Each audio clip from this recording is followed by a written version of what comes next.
সবাই পারে না রে। আমি পারবো। বর্তমান সময়ে ঢাকায় চলচ্চিত্রের এক আলোচিত নাম তাসনিয়া ফারিন, যে নামটির সঙ্গে জড়িয়ে আছে এক উজ্জ্বল আলো, যার ছটায় আলোকিত হয়েছে সবিজের অঙ্গন। ছোট পর্দার সরল আবেগ থেকে ওয়েব সিরিজের গভীর রহস্য, গান থেকে সিনেমার স্বপ্ন, সবখানে তার ছাপা অদম্য। কলকাতা না ঢাকা? যে বিপদ থেকে আমি ছাড়া কেউ আপনাকে উদ্ধার করতে পারবে না। সময়ের স্রোতে গা ভাসিয়ে গত বছর তিনি পা রেখেছিলেন গানের রাজ্যে। তাহসানের সঙ্গে গাওয়া সেই প্রথম গান যেন শ্রোতাদের হৃদয়ে তুলেছিল ঢেউ। ট্রেন্ডিংয়ের শীর্ষে থেকে গানটি হয়ে উঠেছিল সময়ের প্রতীক। নতুন বছর যেন তার মুকুটে আরও এক রত্ন যোগ করার অপেক্ষায়। বছর শেষে সিসিএফবির পুরস্কার মঞ্চে উপস্থিত তাসনিয়া ফারিন যেন ছিলেন আনন্দ আর প্রত্যাশার প্রতিমূর্তি। পুরস্কারের উচ্ছ্বাসে মুখরিত কণ্ঠে বলেন, আমি খুবই ভাগ্যবান যে আমার হাতেও একটি পুরস্কার উঠেছে। ভেরি লাকি যে আমার হাতে একটা অ্যাওয়ার্ডও উঠেছে। আমি খুবই লাস্ট মোমেন্টে আমার সবকিছু চুজ করি। সবকিছু আমি শেষ মুহূর্তে পছন্দ করি, তাই এই প্রাপ্তিটা আমাকে আরও তৃপ্ত করেছে। পুরস্কারের মায়ে তিনি খুঁজে পেয়েছেন নতুন কাজের প্রেরণা।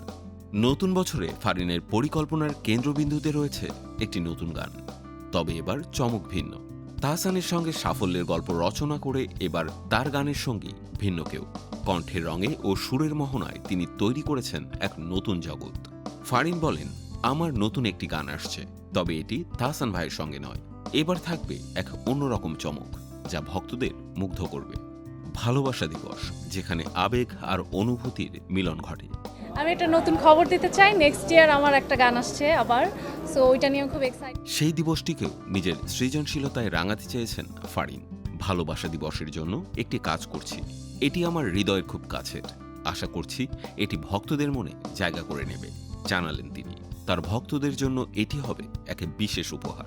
অভিনয় জীবনে তাসনিয়া ফারিন সবসময় খুঁজেছেন গভীরতা। নাটক থেকে ওয়েব সিরিজ, সবখানেই তার অভিনয়ের নিজস্ব মায়া ছড়িয়ে দিয়েছেন। এবার সিনেমার দিগন্তেও তার পদার্পণের অপেক্ষা। তবে তিনি স্পষ্ট করেই জানালেন, ভালো গল্প আর ভালো চরিত্র ছাড়া কোনো কাজে হাত দেবেন না। ভালো সিনেমা তো এখন হচ্ছে, আমিও ভালো গল্পের অংশ হতে চাই, তবে শুটিং ফ্লোরে না যাওয়া পর্যন্ত কিছু বলবো না। কাজের ব্যস্ততা পেরিয়ে বছরের শেষটা ফারিন কাটিয়েছেন পরিবারের সঙ্গে। প্রিয়জনদের সান্নিধ্যে কাটানো সেই সময় যেন তাকে নতুন করে জীবনের মানে শিখিয়েছে। তাসনিয়া ফারিন, যিনি নিজের প্রতিভায় বারবার মুগ্ধ করেছেন ভক্তদের, নতুন বছরেও তার যাত্রা থামবে না। গান, ভালোবাসা দিবসের আয়োজন আর সিনেমার স্বপ্ন নিয়ে তিনি এগিয়ে চলেছেন নতুন আলো আর নতুন সম্ভাবনার পথে। তার সাফল্যের গল্প যেন হয়ে ওঠে আরও রঙিন, আরও দীপ্তিময়। আমার একটা জিনিস আমি শুনি আমার ব্যাপারে, সেটা হচ্ছে যে আমার কোনো নির্দিষ্ট কারোর সাথে কখনো জুটি হয়নি। আমি সিনিয়র জুনিয়র সবার সাথে একচেটিয়া কাজ করে গিয়েছি, এখনো যাচ্ছি।